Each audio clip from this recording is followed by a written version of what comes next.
Ce sont des emplois encore plus essentiels en ces temps de pandémie. Les travailleurs des plateformes en ligne, comme les livraisons à domicile ou l'emballage des produits commandés sur Internet, font l'objet de plus d'attention politique. Le Parlement européen veut les inclure dans les négociations en cours sur la mise en place d'un salaire minimum.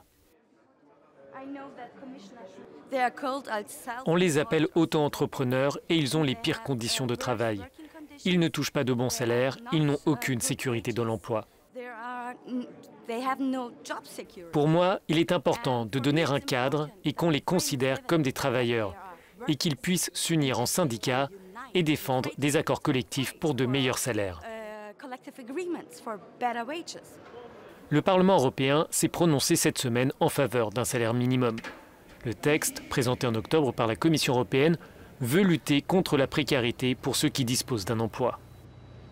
Un peu plus de 9% des travailleurs dans l'Union, soit 19 millions de personnes, sont exposés au risque de pauvreté malgré leur intervention dans des secteurs essentiels comme la santé, l'agriculture, l'entretien ou encore la cohésion sociale. La proposition veut donc établir dans chaque État membre un salaire minimum national supérieur au seuil de pauvreté et veiller à ce que les accords collectifs couvrent au moins 70% des travailleurs. Pour les syndicats, il faut aussi prendre en compte les différents coûts de la vie entre les États membres.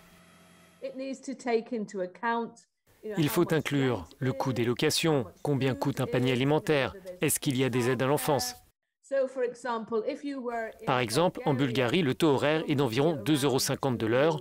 En Allemagne, c'est autour de 12 € de l'heure.